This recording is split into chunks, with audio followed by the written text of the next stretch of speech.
Hola, esto es Conversaciones con Sebastián Galiani, episodio 38. Hoy hablaremos de coyuntura argentina. Nuestro invitado es Fernando Marul. Fernando es un economista con posgrado en la Universidad de Buenos Aires. Se especializa en la coyuntura macroeconómica y los mercados financieros argentinos. Actualmente lidera la consultora económica FMIA, Economía y Finanzas. Desde 2017 hasta 2019, Fernando fue economista en el Ministerio de Hacienda del Gobierno de la Nación Argentina. Anteriormente se desempeñó como Portfolio Manager del Banco Itaú. Hola Fernando, ¿cómo estás? Un gusto saludarte. ¿Qué tal? ¿Cómo andas? ¿Todo bien? Sí, muy bien, gracias. Che, mira, bueno, quería hablar un poco de la coyuntura con vos y está claramente dominada por el tema deuda, así que empecemos un poco por ahí, ¿sí? Dale. Hace 16 meses el gobierno hizo un canje de deuda al cual denominó muy exitoso. Sin embargo, los bonos en dólares de ese canje registran una baja de precios del 40%, ¿sí? Lo cual contradice lo que ha dicho el gobierno sobre el éxito del canje. ¿Qué te ha parecido a vos el manejo de deuda que ha realizado el ministro Guzmán desde el inicio de su mandato? Mira, el precio de los bonos claramente te está diciendo que el canje fue malo, porque el objetivo de todo canje es volver a los mercados. Si no, ¿para qué lo haces? Y hoy Argentina está fuera de los mercados, ¿sí? O sea, Argentina se quedó fuera de los mercados, yo creo, más allá de que por ahí la crisis argentina de 2018-2019, con el acuerdo con el fondo, en parte fue un objetivo, fue como para volver a los mercados. Argentina pierde la confianza de los mercados en las PASO 2019. ¿Sí? Prácticamente ahí, porque vos acordate que el viernes anterior a las PASO estabas con un acuerdo con el Fondo Monetario, no estabas. Es como que podías volver. Si no recuerdo mal, el riesgo país estaba en 800 puntos básicos. Estaba en 800 puntos básicos, pero para que la audiencia entienda, ¿no? Esos 800 puntos básicos reflejaba que con una probabilidad no menor podía ganar el kirchnerismo, con lo cual, si el resultado de esas PASO hubiese sido que ganaba Macri, o que quedaba posicionado para ganar las elecciones generales, el riesgo país se estimaba que iba a irse a 600 rápidamente. O sea, claramente los mercados... Y quiero acá, si me dejas hacer una aclaración, porque el otro día me enviaron un video en el que Javier Milei hacía referencia a que si bien Cambiemos había hecho un ajuste fiscal importante y había dejado el déficit primario prácticamente en cero, la solvencia fiscal necesitaba superávit fiscal, ¿sí? No, porque la tasa de interés real que pagaba el país era más alta que la tasa, que la tasa de crecimiento. Pero lo que a mí me parece que yo disiento con Javier, técnicamente lo que dice es correcto, pero él se está parando solo en la foto, ¿no? Y la solvencia no es una foto, es una película. Y en esa película, el acuerdo con el fondo que firmamos en el 18 y que nunca tuvimos que pedir un waiver, ¿sí? Siempre se cumplió, iba a un superávit primario de 1 punto. O sea, el gobierno de Cambiemos estaba en la trayectoria de solvencia, en una trayectoria de solvencia. En el punto, si vos extrapolás el 19, podés decirlo correctamente lo que dice Javier. Bueno, si yo extrapolo esta foto, todavía no había solvencia, pero esa no era la dinámica que el gobierno se había comprometido a adoptar, ¿sí? La dinámica y la lógica del acuerdo con el fondo era uno que dejaba a Argentina solvente, ¿sí? Y por eso en el año 20 la meta era de superávit primario de 1 punto del producto. Bueno, retomando un poquito el tema del éxito o no éxito del canje, obviamente después de las PASO llega el kirchnerismo y ahí completamente, o sea, yo que tengo experiencia en los mercados, la lectura del mercado fue excelente. O sea, el lunes a las 9 de la mañana ya sabían lo que iba a pasar por los próximos 4 años. Fue increíble, porque el lunes a las 9 de la mañana, cuando abren los mercados, fue un desplome de los bonos, de todo, las acciones también cayeron 40, 50%. Todavía se recuerdan, se va a recordar ese lunes como algo imborrable para el mercado argentino, y que después, bueno, obviamente, a partir de las PASO te fuiste del mercado.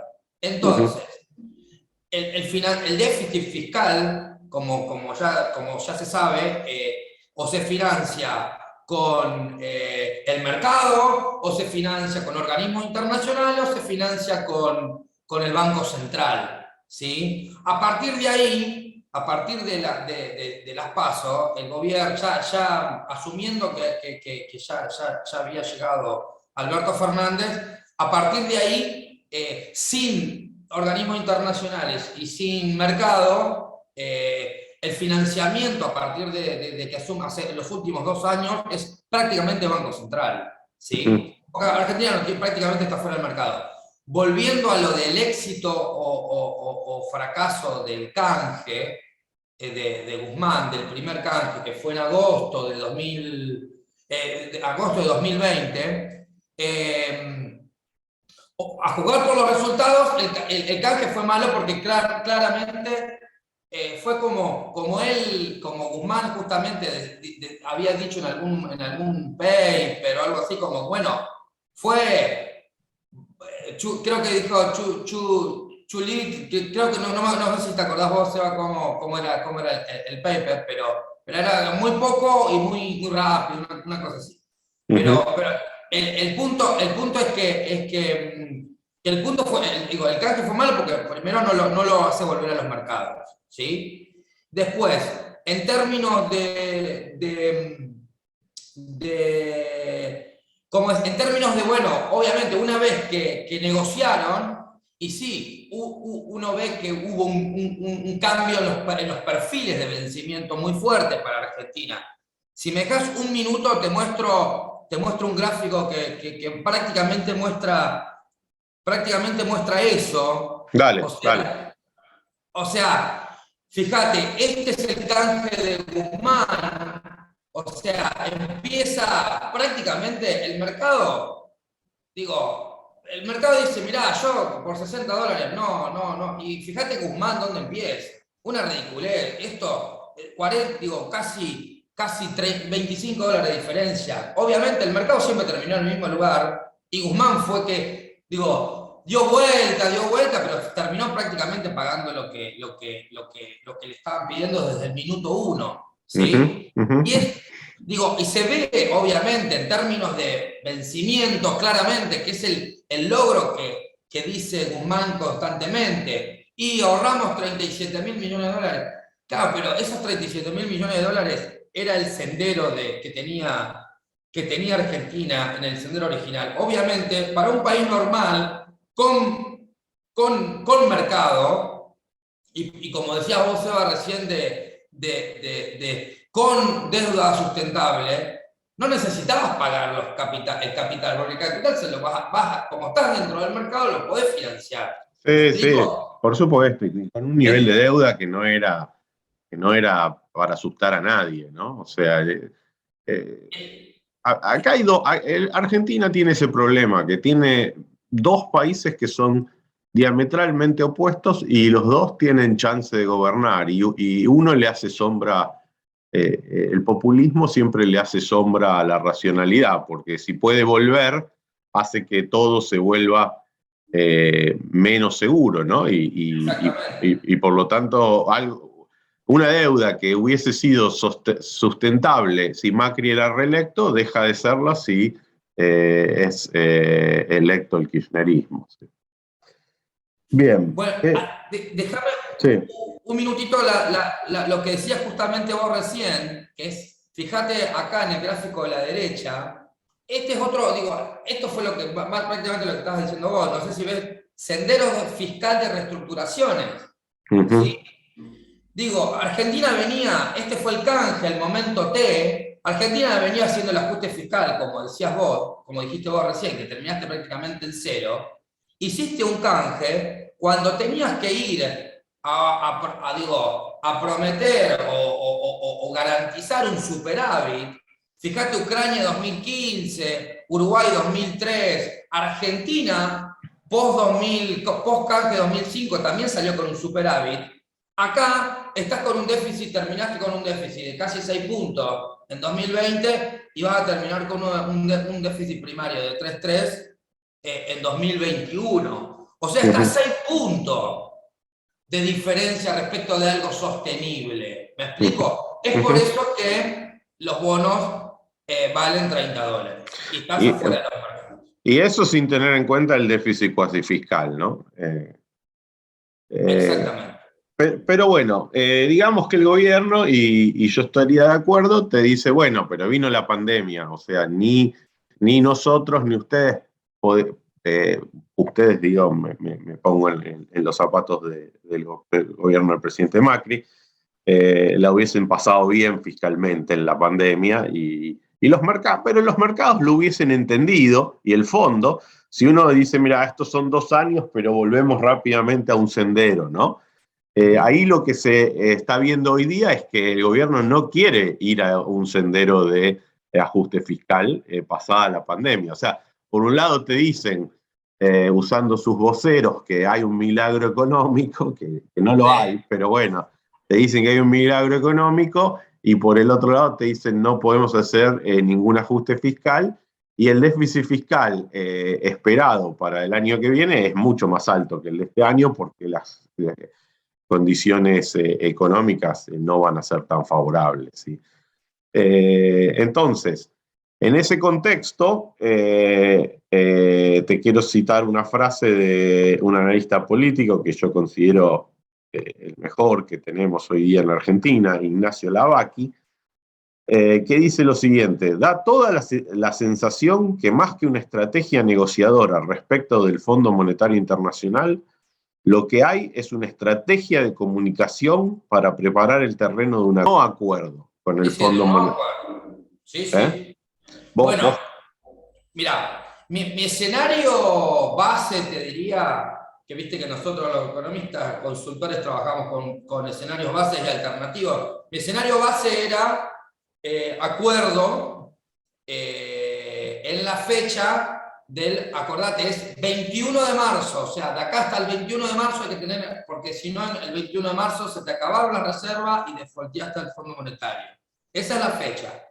Mi escenario era, bueno, dado que no hay reservas, dado que quedan 2 años hasta el 2023, digo, dado que no tienes margen para hacerle un default al Fondo Monetario, lo más lógico, ¿sí?, para el gobierno, hasta no solamente para las dos facetas del gobierno, digo, las dos partes del gobierno, tanto los albertistas como los cristinistas, lo más lógico sería el escenario base, sería que acuerden. ¿Por qué? Porque uno viene viendo la señal del Fondo Monetario y no viene siendo relativamente duro, para decirlo de alguna manera. Entonces, se unían como 2 escenarios, el fondo no pidiéndole grandes cosas, o asumiendo, imaginando que el fondo no le está pidiendo grandes cosas, y lo más lógico es que haya algún tipo de acuerdo porque quedan 2 años. Bueno, por lo que ese era mi escenario base. Hoy, Ahora, por lo que uno incorporó de información las últimas 2 semanas, o sea, últimas 3, desde Navidad hasta hoy, fue que la probabilidad de default subió sensiblemente, en línea con lo que dice Ignacio. Probabilidad de default, llámese, el 21 de marzo no dan los tiempos, si quieren empezar a acordar algún tipo de cosa, no van a llegar. El 21 de marzo las probabilidades de entrar en atraso con el fondo son mucho más probables que ahora. Ahora pasa a ser como, lo más probable es que el 21 de marzo haya default con el Fondo Monetario, que después, obviamente, eso va a generar mucha turbulencia financiera, eso seguramente va a hacer ordenar un poquito las fichas dentro del gobierno y a la larga termine en algún tipo de acuerdo. Ese es mi escenario, esa es mi historia. Ahora, por lo que uno viene viendo, y déjame, por lo que uno viene viendo de la presentación del presupuesto 2022, lo que uno viene viendo de la presentación de hace 2 semanas a los gobernadores, donde Guzmán prácticamente le está diciendo, no sé si lo pudiste ver la presentación, esa vergüenza de presentación que hizo Guzmán a los gobernadores, donde prácticamente dice, 2022 va a ser el mismo déficit que 2021. No dice números, pero te lo ves en el gráfico. ¿Me explico? Básicamente dice, va a ser 3.3 cuando 2021 va a cerrar en 3.3. ¿Sí? Prácticamente está diciendo, no voy a hacer ajuste. Sí, estoy de acuerdo. No lo vi, estaba leyendo un libro hermoso de Murakami y no me quise distraer con Sarasa. No, yo por mi trabajo tengo que ver todo, así claro, que lo veo. Claro. Bien, déjame que te haga 2 preguntas, 2 repreguntas sobre esto. La primera es lo siguiente. Yo no tengo dudas que un acuerdo con el fondo que implique un programa económico razonable sería muy bueno para el país, ¿sí? Dado que, para empezar, no tenemos programa económico. Sería como un salto cualitativo muy, muy importante acordar con el fondo. El gobierno lo ve al revés, lo ve como, bueno, nos quieren imponer cosas razonables, como si eso fuese algo malo. Me parece que eso, bueno, refleja la irracionalidad del kirchnerismo y el hecho de que es el kirchnerismo el que tiene el poder. Exactamente. Sin embargo, la pregunta que te quiero hacer es, dado que supongamos que no hay acuerdo, bueno, va a haber cierta turbulencia financiera, vos decís, lo tomo, pero no me queda tan claro cuán costoso en términos económicos, no digo en términos de reputación política del país, en términos puramente económicos sería no acordar con el fondo, dado que Argentina hoy no tiene acceso a los mercados de capitales. O sea, ¿qué empeoraría para el país? Económicamente nada más.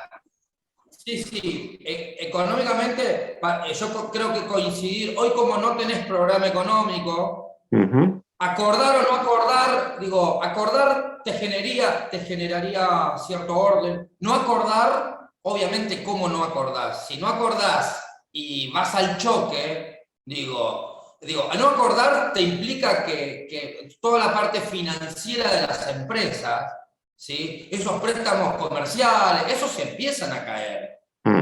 Ahí tenés un costo en el día a día. Al otro día del default, bueno, los gerentes financieros de las multinacionales, los que les financian a Argentina, que nosotros le compramos que importamos desde Europa, desde Estados Unidos, empiezan a ver, bueno, estos tipos se empiezan a cuidar, es lo que uno viene viendo ahora en el día a día.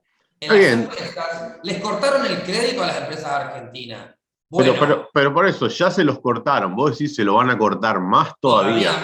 Todavía más. Sí, perfecto. Sí, claramente. Entonces, pero es las empresas. No es por ahí, no el gobierno. El gobierno está usando lo que tiene que pagar, obviamente, tiene que hacer por el canje, no está muy exigente, no tiene que hacer grandes pagos de bonos. Son $600 millones por semestre. No es mucho, No, no es nada. Patea, pero ¿qué pasa? Le quedan solamente 2.000 millones de dólares, que es prácticamente el oro. Entonces, es prácticamente mi escenario es, ok, defaulteaste el 21 de marzo, bueno, 2022 pasás como, mi escenario es agro más cepo, es así, aguantar hasta pasar el mundial, la cosecha, 2022, en mayo, después viene el mundial y ya después vienen las elecciones. Y ahí empiezan a cambiar un poquito las perspectivas, como empiezan a perfilar el nuevo presidente que venga en octubre, ¿me explico? Entonces eso también te va a anclar. Digo, imagínate si las chances hoy para Alberto Fernández de ser reelegido son muy bajas, ¿sí? Uno está viendo, como lo citabas a Ignacio Lava, con Ignacio siempre vemos el índice de confianza del gobierno, de la ditela, y el último dato dio 28%. O sea, es la posibilidad bueno, entonces empiezan a anclar, ¿me explico? Lo que quiero decir es que la expectativa, como pasó en las PASO, puede pasar, en las PASO 2019 puede pasar lo inverso. Bueno, sí, sí.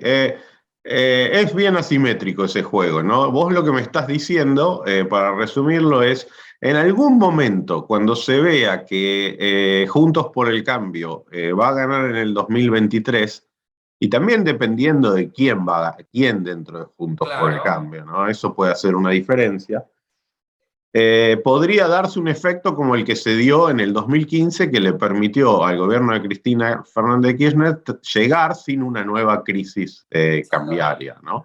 ¿Por qué pasa eso? Bueno, porque los agentes económicos miran hacia el futuro, el precio de los activos hoy depende de lo que esperan que va a pasar mañana, y si esperan que, aun si el gobierno está en default con el fondo, saben que va a venir un gobierno que no, que va a ir y va a regularizar la situación con el fondo, que va a apuntar a volver a los mercados de capitales. Eso va a generar una fuerte suba en el precio de los activos que va a beneficiar al último tramo del gobierno de Alberto Fernández, ¿sí? Pero no nos anticipemos tanto en los pronósticos. Me gustaría todavía repreguntarte sobre lo que tú estabas diciendo, porque digo, perfecto, yo estoy de acuerdo.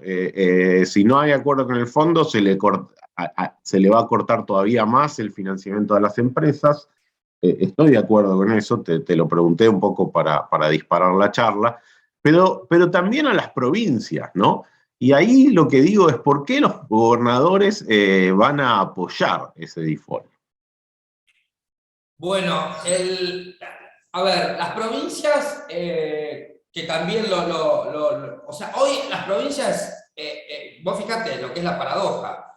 El soberano está prácticamente en default. Digo, los precios de los bonos son $30, pero las provincias, los precios de los bonos de las provincias valen 80, 90 dólares, porque están perfectos, digo, están dentro del mercado. Están dentro del mercado. En línea con lo que decís vos. Y sí, las provincias están bárbaras. Déjame que haga una. Las provincias están muy bien. ¿Qué vas a decir? No, pero están muy bien. Se les devolvió el 15% de la masa coparticipable. Licuaron salarios licuaron salarios y programas con esta aceleración inflacionaria. Y suspendieron la baja de ingresos brutos. O sea, están de fiesta con este gobierno. Pero ¿qué pasa? Bueno, pero aún así aprovecharon, y ahí te sumo, porque los gobernadores,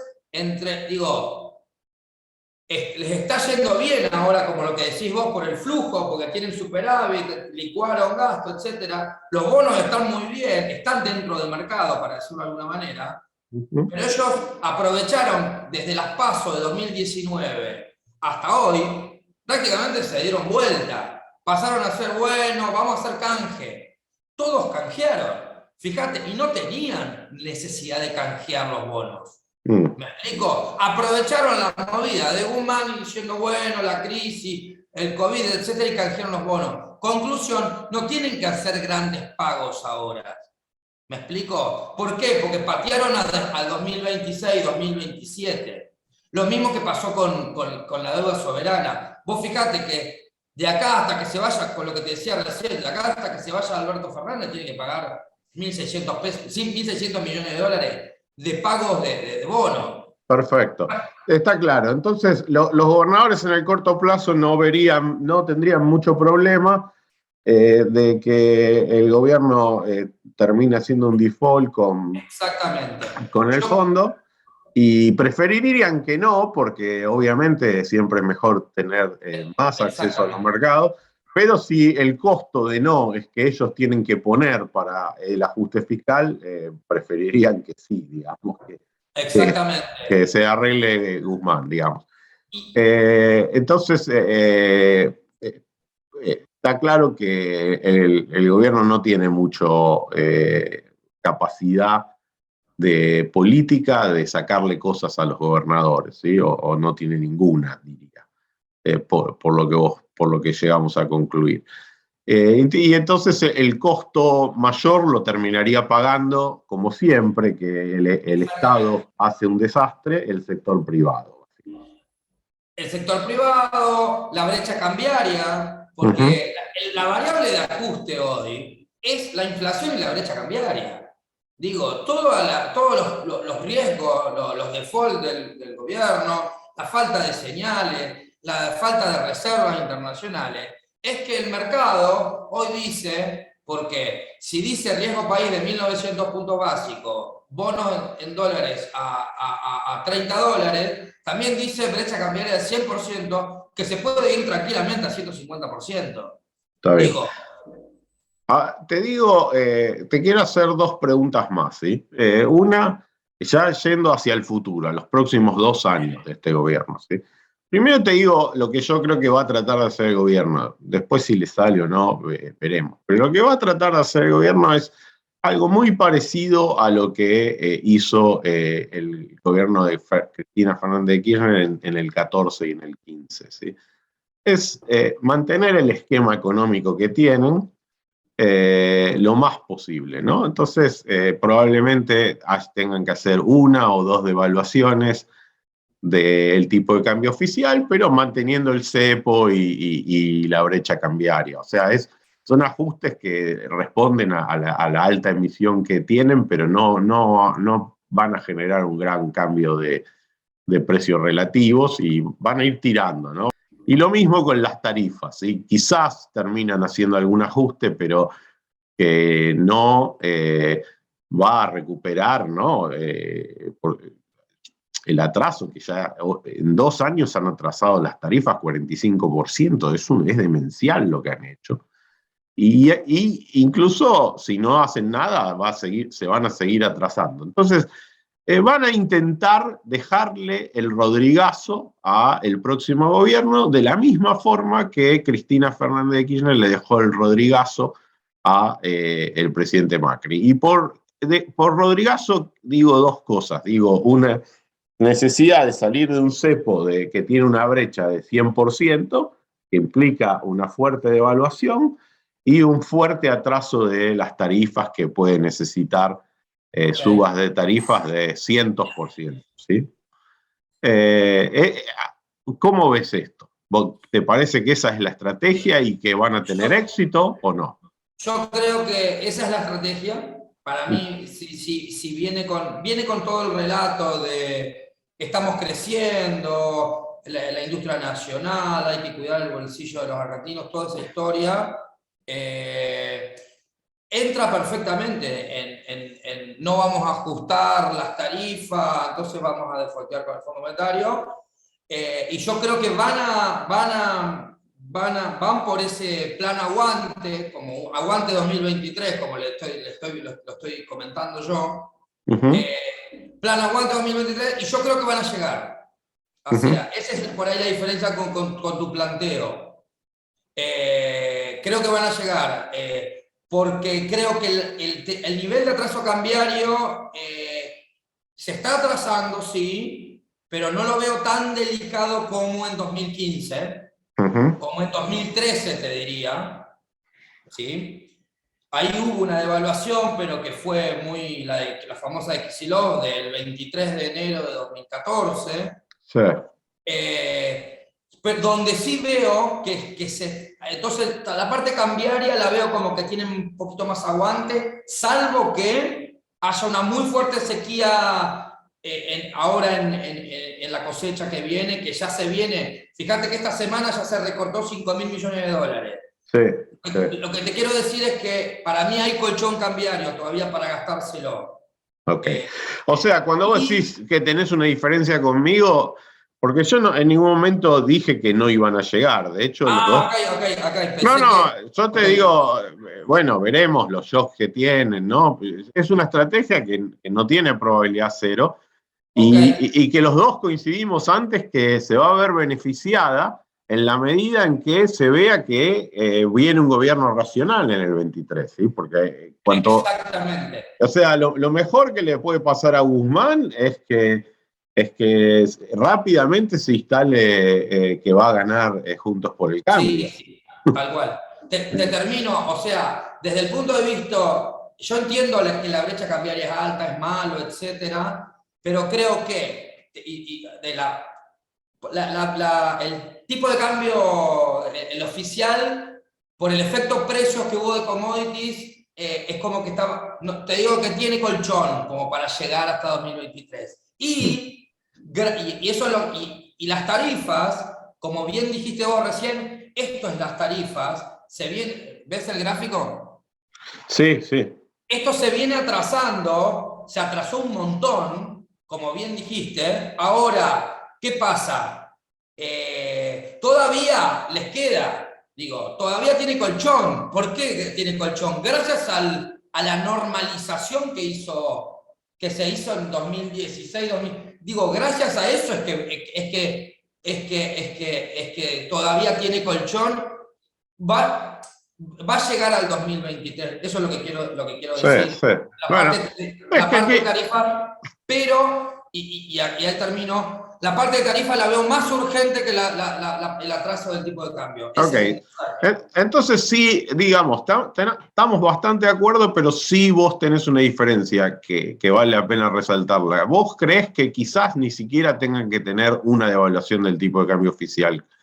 Cuando yo creo que quizás sí, tengan que tener una, ¿sí? Exactamente. Ok, esa es la diferencia. Yo no la veo, es más, la veo hasta dentro de si se ordena un poco Guzmán con el Fondo Monetario y se ordena dentro de un acuerdo con el Fondo Monetario, por ahí venga. Ahora, si vas al default con el Fondo Monetario por obra del mercado no la veo porque devaluaron porque querían ganar competitividad. No, fíjate que uno está viendo las discusiones del gobierno, prácticamente dice, el agro está volando, las exportaciones están volando. Y te agrego otra cosa, fíjate, este cuadro, perdón, es una comparación de cómo estás hoy en diciembre de 2021 y cómo estabas en diciembre de 2013. O sea, hoy está mucho peor que en 2013. Es mucho más peligroso una devaluación hoy. Eso yo lo entiendo, pero también está el hecho de que van a duplicar la base monetaria el año que viene. O sea, en algún momento esa competitividad que todavía mantienen la van a ir perdiendo. Ese es mi Definitivamente que se va perdiendo, pero vos fíjate que cuando uno ve que la soja está a $550, el maíz está en 320, el maíz está en 250, el trigo está en 320, es como que el tema del efecto precio fue bastante. Fue importante. Permitió compensar ese atraso de 2021. O sea que el kirchnerismo siempre ha vivido de los stocks, en el pasado, de los stocks del menemismo, que fueron mucho más grandes, ¿no?, que los de Macri, y de la suerte de la soja. Y ahora es lo mismo, están viviendo de de los stocks que generó el gobierno de Macri en el corto periodo que estuvo y de la suerte de las hojas, ¿no? Exactamente.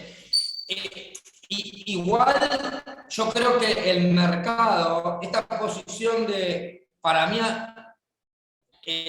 aguantan con el tipo de cambio y aguantan con las tarifas hasta 2023, no es un consenso general, te digo que es como que yo estoy un poquito outlier ahí, porque el consenso general es más, mirá, esto no va a aguantar, porque si se viene un default, si se viene una sequía, está complicado. Sí, sí. Digo, no está fácil esto. No, por eso me interesaba charlar de coyuntura con vos, porque obviamente si uno lee, vos podés tener, no sé, hace poco, 1 o 2 semanas, estaba una nota de Buscaglia que hablaba de una crisis del 2022, como una crisis tan grande como la del 2001, si querés, ¿no? Y la da como un hecho. Sí, la da como hecho.